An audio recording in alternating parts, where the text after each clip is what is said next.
ఏందిరా ఆ పోలీసు ఎంత బలంగా వచ్చినాడో అంతే భయంతో పోయినాడు. ఏం చెప్పి భయపెట్టినావురా? అసలు ఏం చేస్తున్నావు నువ్వు? అనంత వాళ్ళు ఈ మధ్య ఆస్తులు ఏమైనా కొన్నారా? ఎక్కువ డబ్బు వాళ్ళ చేతులు మారడం ఏమైనా చూసావా? నేనేం అడుగుతాంటాను, నువ్వేం అడుగుతాంటావు? రే, తండ్రి అయ్యుండి ఈ వయసు తండ్రితో అబద్ధం చెప్పకూడదురా. నేనేం అబద్ధం ఆడలేదు నాయనా. నేను ఎక్కువ బాధ పెట్టకూడదని నిజం దాచాను.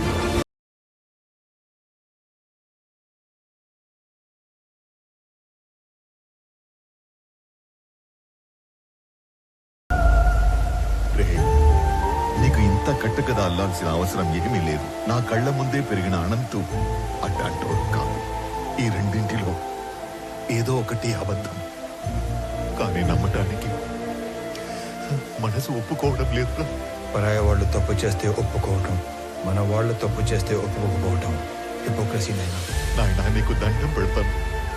నాకు నీ అంత పరిజ్ఞానం లేదు, కానీ మమ్మల్ని ఏమాత్రం నెమ్మదిగా బతకనియాలని ఉన్నా ఆ మాలిని సమస్యని దయచేసి ఇక్కడితో వదిలేరా.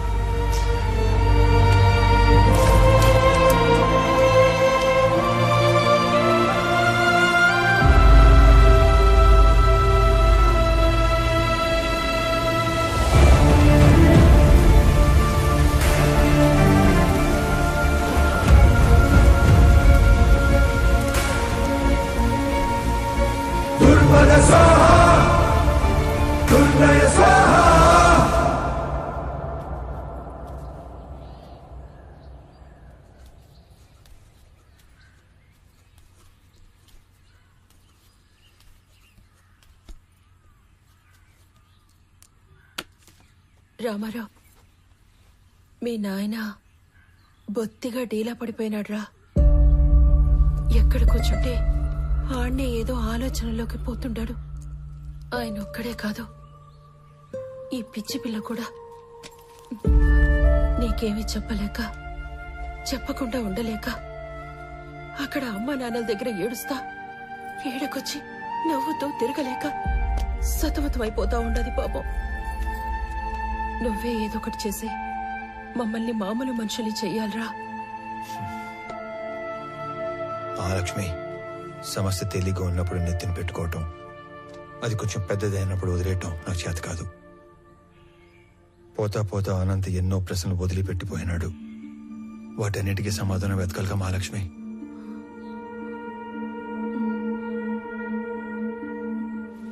నేను మాట్లాడతాను, నువ్వు వెళ్ళు.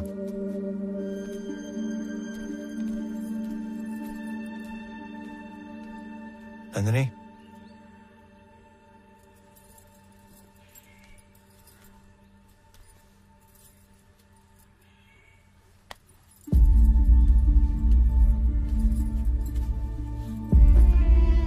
మచ్చలేని బండరాయిలా బతకడం కన్నా మచ్చపడ్డ ఒక భోజనాలా బతకడం నాకు ఇష్టం. నా కోసం ఇంకొన్ని రోజులు ఉపయోగపట్టు, అన్ని సర్దుకుంటాయి.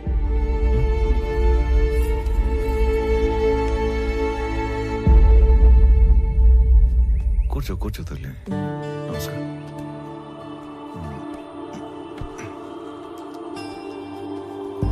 అయ్యా, మనవరాలు మనసు మరిసి తీసుకొచ్చింది. మా వాడు దుబాయ్లో ఉన్నాడని చెప్పడం అబద్ధం. అసలు నిజం ఏంటంటే పరువు పోతని ఎవరికి చెప్పుకోలేక బిడ్డమయ్యాడో సరిగ్గా వెతకడమే మానేశాను. మా నాన్న గొంతు విని చాలా రోజులైంది. ఈ మధ్య కలలో కూడా రావట్లేదు. మా నాన్న మొహం మర్చిపోతానేమో అని భయమేస్తుంది నాకు. మా నాన్నని వెతకడానికి హెల్ప్ చేస్తారా? గుడ్డు పెట్టుకోవాలా లేదా అన్న ప్రశ్నతోనే నా రోజు మొదలవుతుంది. ఇలాంటి అయోమయం ఏ భార్యకి రాకూడదేమో.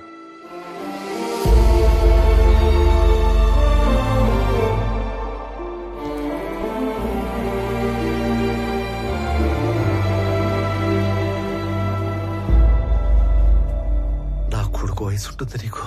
ఇవి చేతులు కాదు, కళ్ళు అనుకో. అయ్యో, తండ్రి లాంటి వారు, బాధపడకండి. బాధపడకుండా ఎట్టా ఉంటారా?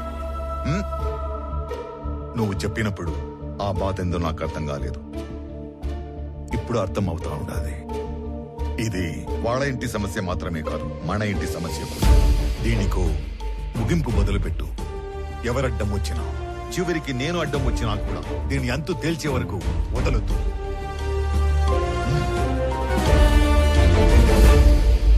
తీసుకోండి అంకుల్.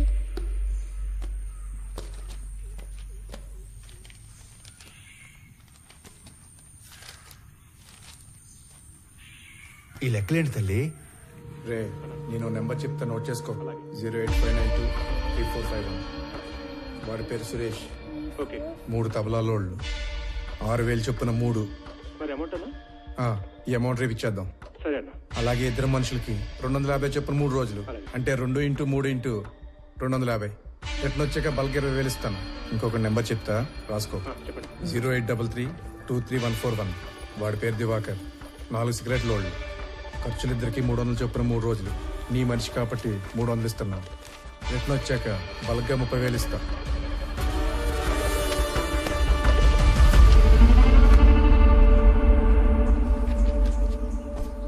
మీ నాన్న వెతకడానికి నీ వంతు సహాయం నువ్వు చేసావు తల్లి. నా లెక్కకి నీ లెక్క యాడ్ అయింది. అమ్మ కింద ఉందిగా, నువ్వు అమ్మ దగ్గరికి వెళ్ళి ఆడుకో. తాతే నేను తర్వాత వస్తాం. వెళ్ళు. ఈ లెక్కలేంటి బాబు? ఇది ఒక కోడ్ లాంగ్వేజ్. ఇలా ఉంటే తబలా,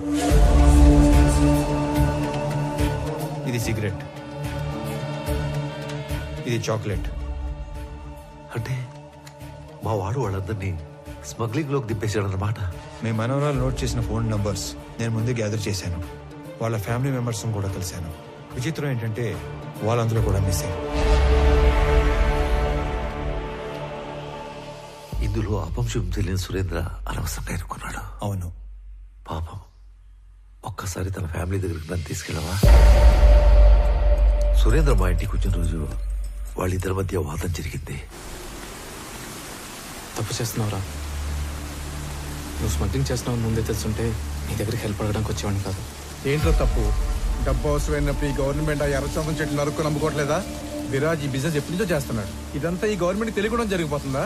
రే, ఎవరికి అందాల్సింది వాళ్ళకి అంతానే ఉంది. ఈ టోటల్ నెట్వర్క్ లో నేను ఒక చిన్న లింక్ మాత్రమే. అయినా మా నాన్న నిజాయితీగా 30 ఏళ్ళు కష్టపడి సంపాదించింది ఏమీ లేదురా. ఊరంతా అప్పు తప్ప. నేను ఈ 3 సంవత్సరాల్లో కావాల్సినంత సంపాదించాను. మన ఫ్రెండ్స్ లో కూడా చాలా మందికి హెల్ప్ చేశాను. నువ్వేం ఫీల్ కాకుండా నేను ఇచ్చిన డబ్బు తీసుకొని బిజినెస్ లైన్ లో పెట్టుకో. మనం తర్వాత చూసుకుందాం. నేను తీసుకొని రా. నువ్వు అన్నట్టు ఆ స్మగ్లింగ్ గవర్నమెంట్ తెలిసే జరుగుండొచ్చు, కానీ దొరికితే ఇరుక్కుపోయేది నువ్వు, నీతో పాటు ఉన్న లింకులు. నువ్వు చెప్పే ఆ విరాజ్ లంచం తీసుకునే గవర్నమెంట్ ఆఫీసర్లు వాళ్ళందరూ క్షేమంగానే ఉంటారు, కానీ నిన్ను మించి నీలాంటి ఇంకో బలి పశువుని ఎత్తుకుంటారు. అటు చూడు, మన పిల్లలకు పెట్టే ప్రతి ముద్ద నిజాయితీతో పెట్టడమే మనం వాళ్ళకిచ్చే గొప్ప ఆస్తిత్వం. అలాంటి పిల్లలేరా ఆత్మవిశ్వాసంతో సొసైటీలో ధైర్యంగా బతుకుతారు, గౌరవంగా తిరుగుతారు. నీకేదైనా ఈ జైల్లో పెడితే నీ కూతురికి ఏమని సమాధానం చెప్తావు? ఇప్పటికైనా చేయదాటకముందే వదిలేరా. నేను ఇంత లోతుగా అస్సలు ఆలోచించలేదురా. ఈ మధ్య మా నాన్న కూడా నా ఎదుగుదల చూసి ఆనందించట్లేదు, అనుమాన పడుతున్నాడు. నేను చేసే ఈ పని మా వాళ్ళకి తెలిసేలోపు నేను ఈ వ్యాపారం వదిలేస్తాను. నేను డబ్బు తీసుకుని ఒప్పుకున్న ఈ కన్సైన్మెంట్ పూర్తి చేయాలి. ఆఖరి నిమిషంలో వదిలేస్తే ఆ విరాజ్ మనుషులు ఎవరిని బతకనివ్వరు. ఈ ఒక్క కన్సైన్మెంట్ ఫినిష్ చేసిన తర్వాత నేను నీతో పాటు వచ్చేస్తారా? మన ఇద్దరం కలిసి వ్యాపారం చేసుకుందాం. ఆ మాట అన్నా నాకు చాలా హ్యాపీ ఉందిరా. రే, ఇంకో విషయం, రేపు మా కన్సైన్మెంట్ వెళ్ళే రూటు మీ ఊరు పక్కన ఉన్న ఇంటర్నల్ రోడ్లోంచి. రేపు నైట్ వెళ్ళే లాస్ట్ కంటైనర్ వెనకాల నేను కూడా పోర్టుకి వెళ్తాను. నువ్వు నాతో పాటు కార్లో వచ్చేసి ఇద్దరం కలిసి కబుర్లు చెప్పుకుంటూ వెళ్తాం. నేను మీ ఊర్లో దించేసి నేను పోర్టుకి వెళ్ళిపోతాను. రే, నా కార్లో రావడానికి కూడా అంత ఆలోచిస్తావేంట్రా? నువ్వు మరీ భయస్తుడురా. మాకు మంగళూరు పోర్టు వరకు రాజ్య మార్గం సెట్ చేసి ఉంది. నీకేం భయం లేదురా. పదా. మా వాడేదో చిన్న చిన్న తప్పులు చేసి డబ్బులు సంపాదిస్తున్నాడని నాకు అనుమానంగా ఉండేది. కానీ వాడు స్మగ్లింగ్ చేస్తున్నాడని సురేంద్ర వచ్చి వాడిని మార్చే రోజు వరకు నాకు తెలియదు.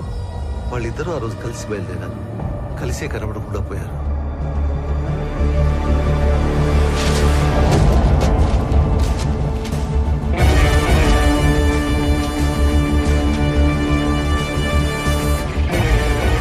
ఏంట్రా చెక్ పోస్ట్ ఎంట్రీలు తీసుకుని అర్జెంట్గా రమ్మన్నా? వర్మ ఫ్యామిలీ చెప్పిన దాన్ని బట్టి సురేంద్ర వర్మతో కలిసి వెళ్ళాడు. వాళ్ళిద్దరూ మిగతా 20 మంది మన సరౌండింగ్స్ లోనే మాయమైనట్టు నాకు అనిపిస్తుందిరా. అరే నువ్వు బీలర్లో 2 చేతులతో నోట్ చేసుకున్న అన్ని కంటైనర్లు మంగళూరు చేరుకున్నాయి. అన్ని చెక్ పోస్టులలో నేనే పర్సనల్ గా ఎంట్రీస్ నోట్ చేశాను. అయినా సరే మన దూరదర్శన్ గంగాధర్ చెప్పిన ఏజెంట్ కూడా ఇంతమంది ఎలా మిస్ అయ్యారో క్లూ కూడా లేదని ఫోన్లో చెప్పాడు. అనంత్, ఏదో వెతుకుతున్న సిఐ మురళి, మిస్ అయిన సురేంద్ర, ఏంటో అంతా మన చుట్టూనే మన పక్కనే ఏదో జరిగినట్లు అనిపించట్లేదు? లేదురా, అన్ని సైడ్ల నుంచి ఈ మ్యాటర్ మంగళూరులో ఎండ్ అవుతుంది. నువ్వు మంగళూరు బయలుదేరినప్పుడు కూడా నేను ఆపడానికి అనంత్ అటాక్ చేశాడు. అంటే అక్కడ ఏదో జరుగుతుందనే కదా? కాదురా, అనంత్ అటాక్ చేసింది నన్ను ఆపడానికి కాదు, చంపటానికి. మంగళూరులో నాకేదో దొరికేస్తుందని కాదు, తిరిగి వచ్చాక వాడెక్కడ దొరికిపోతాడేమో అనే భయంతో. నన్ను వదిలి ట్రైన్ లూప్ లైన్లో ఆగి బయలుదేరే లోపే ఒక గ్యాంగ్తో వచ్చాడంటే వాడు డైరెక్ట్గా నెట్వర్క్కి కనెక్ట్ అయి ఉన్నాడు. ఎవరికో వాడు ఇన్ఫార్మ్ చేశాడు. ఎస్,